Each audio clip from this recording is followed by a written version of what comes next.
오늘 말씀은 저희가 준비된 교회론에서 잠시 한 주 쉬고 다른 말씀으로 전하려고 합니다. 저희 수련회 잘 다녀왔습니다. 여러분들이 기도해 주시고 또 이 모양 저 모양으로 그리고 물질과 또 마음으로 도와주셔서 떠나는 날부터 또 오늘 돌아오는 날까지 아이들에게는 풍성한 그리고 또 기억에 남는 그런 수련회가 되었습니다. 여러분들에게 참으로 감사드립니다. 오늘 여러분들과 함께 살핀 이 말씀은 예수님께서 돌아가시기 전날 밤에 사랑하는 제자들과 함께 다락방에서 최후의 만찬을 하시면서 하셨던 그러한 교훈입니다. 두 가지 일을 행하신데, 첫째는 제자들의 발을 씻기시는 일을 하고, 두 번째는 성만찬을 하시죠. 저녁 주의 만찬이라고 하는 저녁 식사를 하며 그들에게 교훈하십니다. 이러한 교훈들을 통해서 우리가 알 수 있는 것이 무엇일까 생각해 보면, 너희도 이렇게 살아라 저렇게 살아라 하는 이러한 주님의 명령보다 먼저 우리를 깨우치 우리에게 감동을 주는 것, 그리고 또 우리가 기억해야 되는 것은 바로 예수님께서 자신의 제자들을 얼만큼 사랑하셨는가 하는 것을 먼저 기억해야 합니다. 요한복음 13장 1절 말씀을 보면 6월절 전에 예수께서 자기가 세상을 떠나 아버지께로 돌아가실 때가 이른 줄 아시고, 그 다음에 뭐라고 하는가 하면 세상에 있는 자기 사람들을 사랑하시되 끝까지 사랑하시니라 라고 말씀하고 있죠. 그러니까 예수님께서 자신의 제자들을 대하실 때 어떤 마음으로 대하고 있는가 하는 것을 잘 알 수가 있습니다. 사랑하시되 끝까지 사랑하는 마음을 가지고서 자기의 제자들을 대하고 있는 것이죠. 이제 헤어질 때가 되었어요. 헤어질 때가 되자 예수님의 그 사랑은 그 시기가 가까워지면 가까워질수록 더욱 뜨거워지는 것을, 그분의 사랑이 더욱 커지는 것을 우리는 보게 됩니다. 이런 사랑의 마음을 담아서 했던 두 가지 일, 말씀드린 발을 씻기는 일과 그리고 성찬, 바로 이 두 가지를 살피면서 과연 우리 교회는 어떤 교회가 되어야 하는가, 또 우리 교회 구성원인 우리들이 어떤 모습으로 예수님을 닮아가야 하는가 하는 것들을 잠시 살펴보려고 합니다. 늘 우리가 이야기하지만 예수님께서 이 제자들의 발을 씻기신 이 사건은 그렇게 쉬운 일은 아닙니다. 왜냐하면 발을 씻는 이 일은 종이 하는 일이었기 때문이고요. 노예 가운데서도, 종 가운데서도 가장 천한 종이나 노예들이 하는 그러한 일이었기 때문입니다.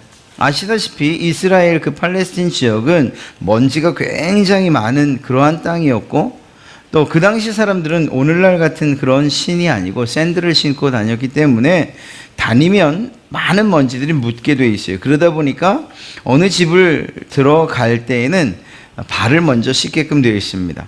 그런데 그 발을 누가 씻기는가?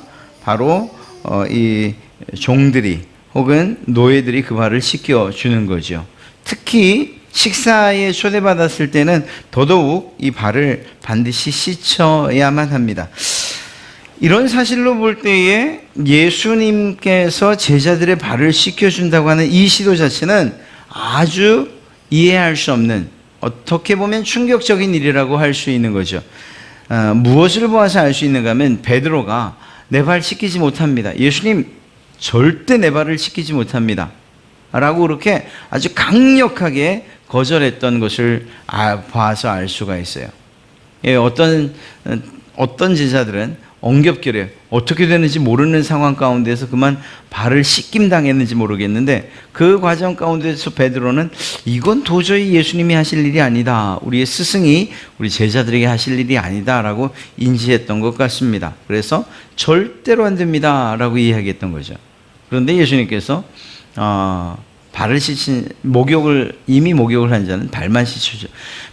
네가 발을 씻지 않는다면 나와 상관이 없다, 이렇게 말씀하시는 것 때문에 그만 오히려 그러면 목욕까지도 좀 시켜주십시오라고 하는 이러한 이야기까지 하지만, 그러나 베드로가 처음 거절했을 때에는 이해할 수 없는 일이었기 때문이라는 것을 우리가 잘 알 수 있습니다. 그럼에도 불구하고 예수님께서는 그들의 발을 씻겨주시죠. 이것은 어떤 면에서 볼 때에는 예수님의 사랑이 얼마만큼 강했는가 하는 것을 알 수 있는 매우 단적인 사건 가운데 하나라고 이야기할 수 있습니다. 더욱 놀라운 것은 이 제자들의 발을 씻기신 그때가 언제냐면 예수님이 돌아가시기 전날이었다는 거예요. 예수님께서 돌아가신다는 이 사건, 이 죽음을 앞둔 이 상황 가운데에서 번민과 고민이 심각하고 고통의 시간이었을 것임에도 불구하고 그분이 하셨던 일이 무엇이냐? 바로 제자들의 발을 씻기셨다는 거죠. 그러한 고통과 이 고난의 순간, 고민의 때에도 그 일을 멈추지 아니하셨던 이유가 무엇일까? 그것은 바로 제자들을 향한 뜨거운 사랑이 있었기 때문이라는 것을 우리가 잘 알 수 있습니다. 제자들의 발을 씻기면서 지난 3년을 생각하셨겠죠. 함께 먹고 자고 일하고 복음을 전하고 또 때론 꾸짖는 때도 있었고 많은 이적들과 기적들을 경험하고 그러면서 말씀을 가르쳤어요. 때로는 믿는 것 같고 때로는 또 그 믿음이 어디론가 사라져버린 것 같은 그런 제자들의 모습을 보면서 그 3년 동안 자신을 따라왔던 제자들, 그들의 발을 만지고 닦고 하며 그 지나간 날들을 생각하셨을 거고, 또 한편으로는 이제 주님께서 죽으시고 부활하시고 승천하신 이후에 나와 정말 이제는 예수님과 별개로 각자 복음의 길을 걸어가야 할 한 명을 제외한 나머지들은 순교의 길을 향해서 걸어가야 할 그 발들을 생각하면서 정말 한편으로는 가슴이 무너지는 사랑을 가지고 그들의 발을 씻기셨을 것이라는 겁니다. 이러한 발을 씻기시는 그것은 죽는 순간까지 제자들을 사랑하시고 그들을 향해서 애타는 마음을 가지셨던 바로 이것이 발 씻기는 이유가 아니었겠는가 하는 그런 생각을 해봅니다. 우리 갈릴리 교회 여러 성도님들께서 정말 이러한 예수님의 섬김을 닮아서 우리도 섬기는 교회가 되고 또 섬기는 모든 지체가 되기 원한다라고 하면 반드시 기억해야 되는 것이 무엇인가? 바로 동기예요. 동기. 섬기는 일들을 여러분이나 제가 또 모든 교회 구성원들이 해야 되지 않습니까? 섬긴다고 할 때에 그 섬김의 동기가 무엇이냐? 누군가에게 보이기 위해서 내가 지금 예수님 말씀대로 살고 있어 라는 것을 어떤 증명받기 위해서가 아니고 단순하지만 그리고 정말 없어 보이지만 내가 당신을 사랑하기 때문입니다 라는 이러한 사랑이 동기가 될 때, 그 순수한 사랑이 동기가 될 때 비로소 그 섬김이 진정한 빛을 발하게 된다는 거예요. 예수님께서 정말 가르치시기 위해서 교육을 위해서 발을 닦이신 것도 맞습니다만, 그러나 앞서 말씀드렸던 것처럼 예수님께서 발을 닦이심은 제자들을 뜨겁게 사랑하셨고 또 그들의 발을 어루만지며 그들의 앞날에 일어날 그 안타까운 상황, 그리고 복음을 위해서 희생해야 할 그 발들을 어루만지며 아마 그들을 축복하지 않으셨겠는가 하는 이런 생각을 해보게 됩니다. 예수님의 이러한 이 사랑이라는 이 동기, 이것 때문에 우리 교회가 어떤 일들을 계획하고 또 진행하고 또 그것들을 마칠 수 있다면 이것처럼 아름다운 일들과 행사들이 어디 있겠는가 하는 그런 생각을 해봅니다. 여러분, 섬긴다는 것은 신용할 수 있어요. 흉내낼 수 있어요. 따라 해볼 수 있어요. 그러나 그 안에 있는 사랑은 따라 할 수 있는 것도 아니고 흉내낼 수 있는 것도 아니에요. 이건 정말 사랑하는 마음이 있어야 이 일들이 가능한 거예요. 흉내는 낼 수 있지만 그것이 진정한 섬김이 되길 원한다면 그 안에 먼저 예수님께서 품으셨던, 제자들을 향해서 가지셨던 사랑이 있어야 된다라는 거죠. 사랑하는 성도 여러분, 여러분들께서 섬기는 교회, 섬기는 성도, 섬기는 내가 되겠다라고 다짐하신다면 먼저 그 대상에 대해서, 섬김의 대상에 대해서 사랑하는 마음이, 정말 뜨겁게 사랑하는 마음이 먼저 있어야 할 줄로 믿습니다.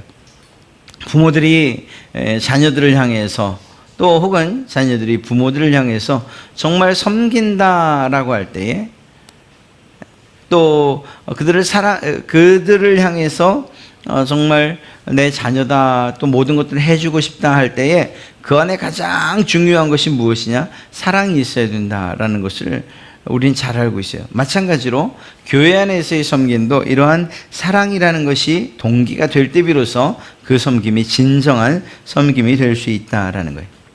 예수님께서 제자들에게 단지 존중받고 존경받기 위해서 발을 씻기셨는가? 그것은 아니라는 거죠. 물론 교육적인 이유도 있었어요. 내가 너희들에게 이렇게 한 것처럼 너희도 이렇게 섬기는 자가 되라라는 이러한 교육적인 목적도 있었지만, 그러나 그 이전에 제자들의 발을 씻겨주시는 그 순간 실제의 종의 마음을 가지고 사랑하는 마음으로 그들의 발을 씻겼다는 것을 알 수가 있습니다. 빌립보서 2장 5절부터 8절 사이에는 너희 안에 이 마음을 품으라 곧 그리스도 예수의 마음이니 라고 해서 우리가 예수님의 마음을 가지고서 어떠한 일들을 할 것을 명령하고 계셔요. 예수님께서 제자들을 향해서 사랑의 마음을 가지고 그들의 발을 씻겼다면 우리가 어떠한 일들을 하든지 간에 예수 그리스도의 마음을 품어서 사랑의 마음을 가지고서 해야 된다는 것을 이야기하고 있는 것이죠. 예수님께서 무엇이라고 말하는가 하면 자기를 비워 종의 형체를 가지고 사람과 같이 되셨다라고 이야기하고 있어요. 그렇다고 한다면 우리가 누군가를 섬길 때 예수님의 마음을 가지고서 어떤 일을 한다라고 할 때에 예수님께서 종의 형체를 가지고 그 일을 하셨던 것처럼 우리 또한 낮아지는 마음을 가지고서 섬기는 마음을 가지고서 종의 모습과 마음을 가지고서 어떠한 일들을 해야 된다는 것을 이야기하는 것이죠. 그렇습니다. 쉽지는 않지만 그러나 정말 섬기는 그러한 교회와 성도들이 되기 원한다면 이러한 사랑의 마음을 가지고서 이 일을 해나가야 되는 거예요. 교회란 무엇인가 하면 섬김을 경험하는 것이에요. 섬김을 받는 것이 아니고 하는 것을 통해서 그것이 얼마나 가치 있는 일이고 또한 주님께서 우리에게 명령하신 그 일을 행할 때에 우리가 얼마나 큰 기쁨과 유익을 얻게 되는가를 경험하는 거예요. 받고 누리는 것이 아니고 오히려 베풀고 섬기는 일들을 연습하는 것이 바로 교회인 줄로 믿습니다. 이러한 교회 안에서 사랑을 가지고서 또 교회 또 가정 또 여러분들의 직장이나 사회 가운데에서 섬기는 자가 될 때 여러분들이 예수 그리스도의 제자로서의 삶을 정말 올바로 살고 있다라고 그렇게 인정받게 되는 일들이 있게 될 줄로 믿습니다. 한 가지 이 섬김에 있어서 아주 중요한 원칙, 그것이 사랑의 동기라고 한다면 그것이 그 대상에 있어서 아주 중요한 한 가지는 섬김은 아래 사람이 윗 사람을 섬긴다라고 하는 것은 매우 자연스러운 일입니다만 그러나 교회 안에서 주님이 말씀하시는 섬김은 오히려 그것과 반대인 윗 사람이 아래를 섬기는, 있는 사람이 없는 사람을 섬기는, 어른들이 아이들을 섬기는 세상에서는 이해할 수 없는 그런 섬김을 우리에게 요구하고 계신다는 것을 알 수가 있습니다.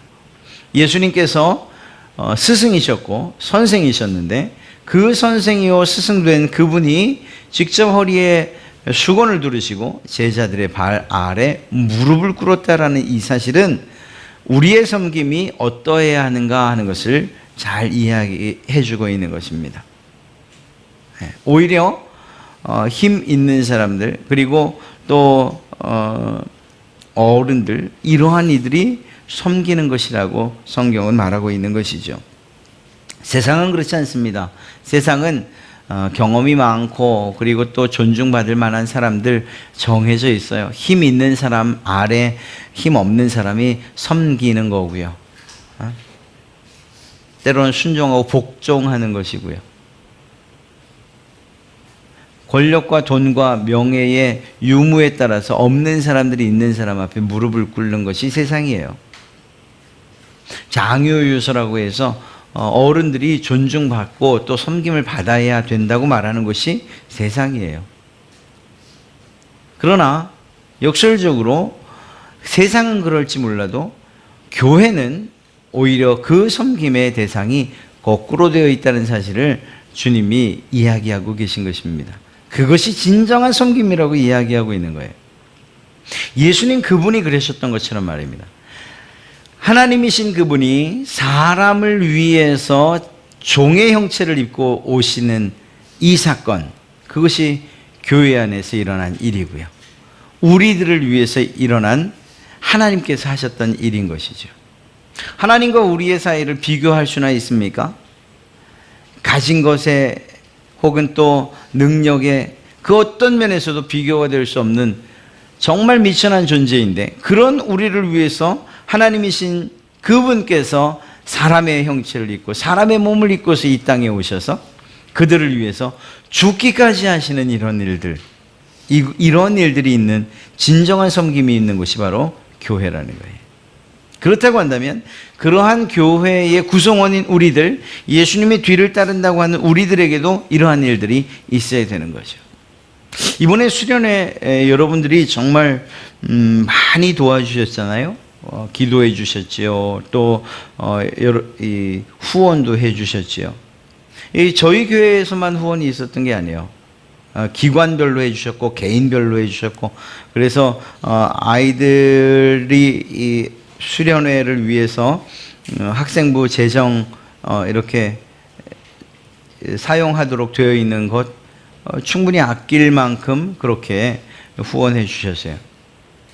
저희 교회만 아니고 또 저희가 그 묵었던 둔내 수양관 같은 경우에도 정말 거의 헐값에 저희에게 그 수련의 장소를 사용할 수 있게 해주셨어요. 가보시면 알지만 1층하고 2층 굉장히 넓거든요. 그렇게 규모로 보면 사실은 이해되지 않는 금액인데, 큰 교회가 또 작은 교회를 이렇게 섬기는 모습으로 우리를 도우셨죠. 우리 아이들이 첫날은 제 동기 목사님 인제교회 가서 지내고 그 다음날 속초를 갔습니다. 갔는데 그곳에서도 또 속초 중앙교회 지금 다니시는 저희 고모부님이 아이들 그 찬물에서 해수욕한 다음에 찬물에서 씻지 말라고 또 그 해수 사우나 티켓을 또 주셨어요. 그냥 주셨어요. 제가 산다 그랬는데 그냥 주셨어요. 그래서 그것도 주시고, 또 과일도 저희가 굳이 우겨서 샀더니 덤으로 더 많이 주시고, 닭강 정도 사겠다고 했더니 저도 모르는 사이에 벌써 주문해서 다 결제해 놓으시고, 어른들이 생판 보지도 못한 아이들이지만 그 아이들의 수련을 위해서 섬기는 일들을 해 주셨어요. 사촌 동생은 또 배고플 테니까 옥수수 먹어야 된다고 또 쪄가지고 또 그것도 보내주고. 그런 섬김들이 결국은 우리 아이들이 하나님 안에서 내가 사랑받는 존재구나 라는 것들을 느끼면서 살게 하는 거죠. 그리고 나서 다 마치고 오늘 잘 돌아왔는데, 또 부모님 가운데 한 분이 아이들 애썼다고 수고했다고 밥 먹은 지 2시간도 안 됐는데 또 치킨을 또 주문해 놓으셨어요. 피자랑. 근데 결국은 또 다 먹고 가더라고요. 다 먹고 또 갔어요. 여러분, 이 아이들이 이 받기만 하는구나 이렇게 생각되세요?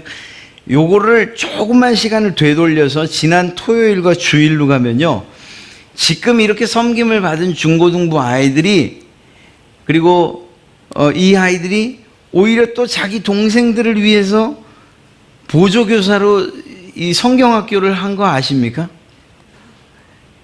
정말 멋있는 선순환 아니에요? 정말 멋있는 순환이잖아요.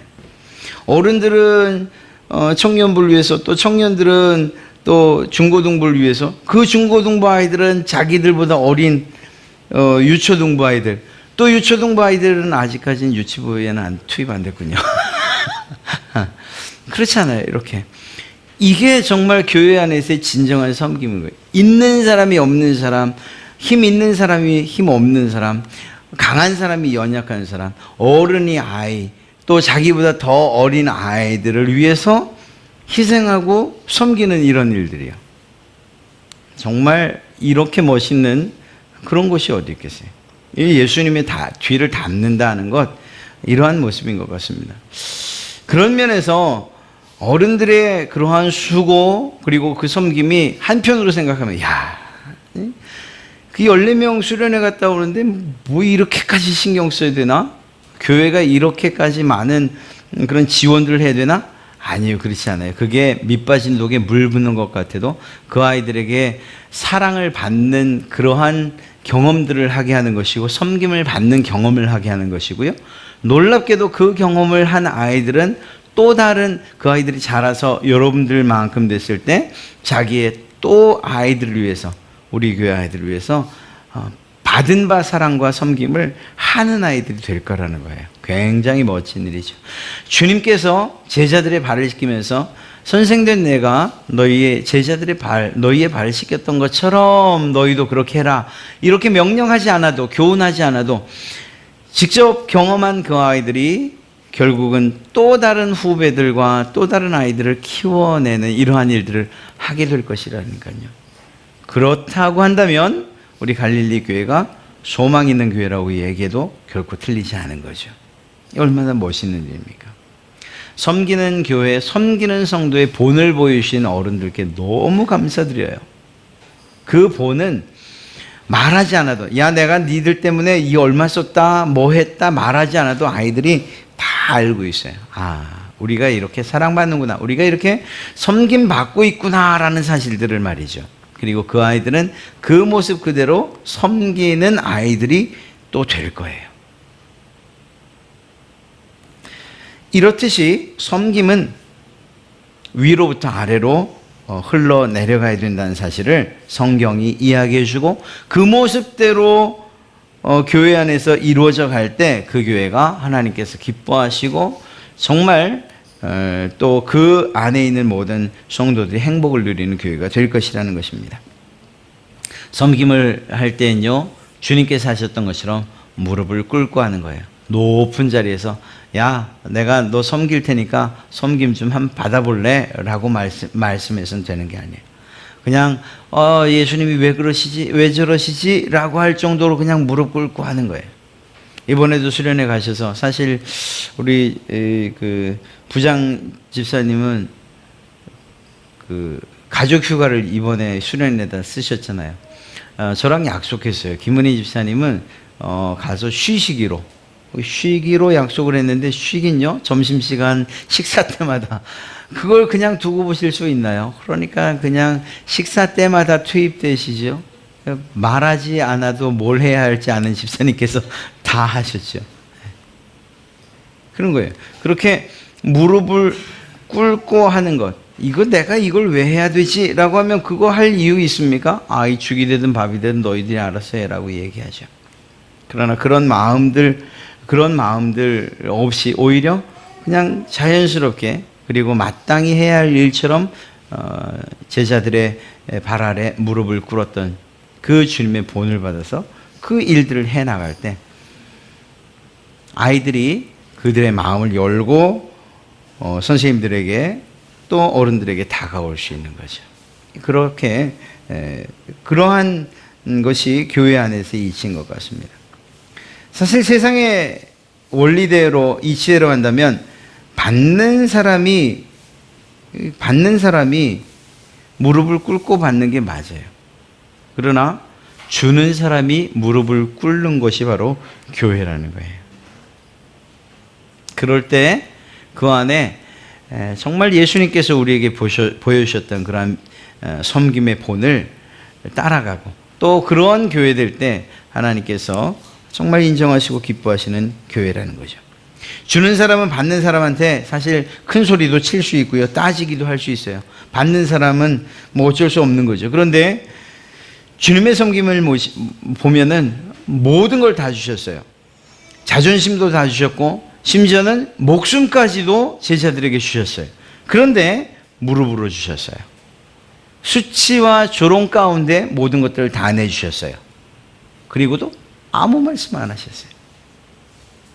심지어는 자기를 버리고 갔던 제자들에게 다시 부활 후에 나타나셨을 때에도 그들에게 너희 이놈의 새끼가 이렇게 이야기하신 적이 없으셔요.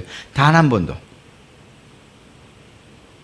나를 버리지 않겠다고 하더니 어디로 갔었느냐, 이런 얘기 한 번도 하지 않으셔요. 오히려 자기의 먹고 살 일을 위해서 그물을 던지던 그 제자들에게 나타나셔서, 야, 배고프지? 내가 아침 차려놨다. 빨리 와서 먹자 라고 얘기하셨던 분이에요. 섬김은 바로 그런 거예요. 무릎을 꿇고 내색하지 않고 오히려 내 섬김을 받아주세요 라고 말하는 것, 그렇게 하는 것이 바로 교회요, 또한 교회 안에서의 예수님을 따른 섬김이라는 것입니다. 참 감사한 건 이러한 섬김에 대해서 하나님이 꼭 기억하신다는 사실이에요. 사람들은 잊을 수 있어요. 우리 아이들은 잊을 수 있어요.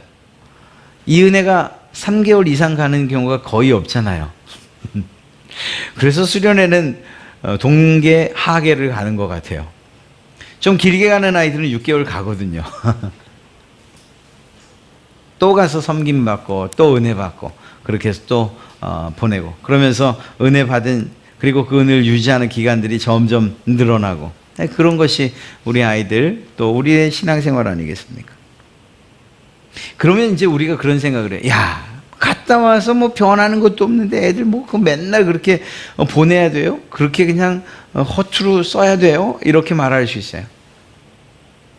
첫째는 성령을 받는 아이들, 그 아이들 또 성령을 받는 이들이 변화되고 안 변화되고 상관없이 섬기는 자에게 복이 있다고 주님이 말씀하셨어요. 저는 이 사실에 대해서 분명히 그리고 확실히 믿습니다. 하나님께서 섬기는 그분들의 그 무릎 꿇은 그 마음과 사랑하는 그 마음들을 결코 헛두루 보지 아니하시고 오히려 그들에게 복 주실 것이라는 사실을 저는 확신합니다. 섬김을 받은 사람들이 변하느냐 안 변하느냐, 이건 사실은 우리의 마음에 신경을 쓰이지만 우리가 그렇게까지 신경 쓸 일은 아니에요. 그건 정말 엄밀히 따지면 그 섬김을 받은 사람과 하나님과 관계 가운데서 해결될 일이고요. 그렇게 섬김받은 것에 대해서 고마워하고 그리고 또 그것을 갚으려고 하면 그에 대한 상응하는 복을 그가 받을 것이고요. 받았음에도 불구하고 받지 않은 것처럼 원망하고 불평하면 그에 상응하는 정말 매를 맞든 뭐 어떻든 간에 그것은 하나님께서 또 그에게 하실 일이에요. 중요한 건 섬기는 자들에 대한 하나님의 복이 분명하고 확실하게 약속되어 있다는 그러한 사실을 꼭 기억하시기 바랍니다. 하나님께서 발을 씻기는 자들, 낮아지는 자들, 무릎 꿇는 자들, 그리고 그들을 뜨겁게 사랑하는 그러한 이들을 그냥 두지 아니하신다는 사실을 우리는 잘 알 수 있습니다. 마태복음 5장 46절에 이렇게 말씀하고 있어요. 너희가 너희를 사랑하는 사람들 그들만 사랑한다면 대체 무슨 상이 있겠느냐? 세리도 이같이 한다, 이렇게 얘기를 하죠. 바꿔 이야기하면 사랑할 수 없는 자, 도저히 섬길 수 없는 것 같은 이들을 섬기는 자들에 대한 하나님의 상이 반드시 있다는 것을 이야기하는 것입니다. 하나님께서 이렇게 말씀으로 약속하셨다면 이 일은 여러분들에게 또한 반드시 이루어질 줄로 믿습니다. 섬기는 일, 어렵고 힘든 일이고 때론 자존심 상하는 일이고 밑빠진 속에 물 붓는 것 같은 그런 상황일 수 있어요. 그러나 결코 낙심하지 마실 것은 하나님께서 그 사실을 알고 계시고 여러분들이 하신 일들과 생각들과 그리고 그 기도들을 다 기록하여 그것을 여러분들에게 은혜로 때론 복으로 갚아주실 것이라는 것입니다. 하나님께서 약속하신 이 일들이 반드시 이루어질 것입니다. 주님은 우리를 위해서 섬김의 모범을 보여주셨어요. 배반할 줄 알고도 떠나갈 줄 알고도 그들을 씻겨 주셨어요. 돈 몇 푼에 팔 줄 아는 팔아버릴 것이라고 알고 있는 그 제자의 발도 역시 씻겨 주셨어요. 이유는요, 사랑하시기 때문이었고요. 그들을 구원하시기 위해서, 죽기 위해서 오신 것이 그분의 사명이었다는 사실을 잊지 않고 계셨기 때문이죠. 여러분에게 주신 사명, 그것이 섬김의 사명이라고 한다면 주님의 마음을 먼저 우리의 마음에 담아 허리에 수건을 두르고 무릎을 꿇고 그들의 발을 묵묵히 씻길 수 있는, 세상 사람들이 뭐라고 하는 그러한 조롱과 핍박이 있어도 십자가를 지셨던 것처럼 우리 또한 심지어는 죽음의 자리까지 가면서도 섬김에 대해서 기억하고 또한 그 섬김을 할 수 있는 우리가 되어야 할 줄로 믿습니다. 이때 하나님께서 여러분들에게 크신 은혜와 복을 더하실 줄로 믿습니다. 그러한 복이 여러분들과 여러분들의 가정, 그리고 여러분의 사업, 그리고 무엇보다 우리 교회 가운데 차고 넘치기를 간절히 축복합니다.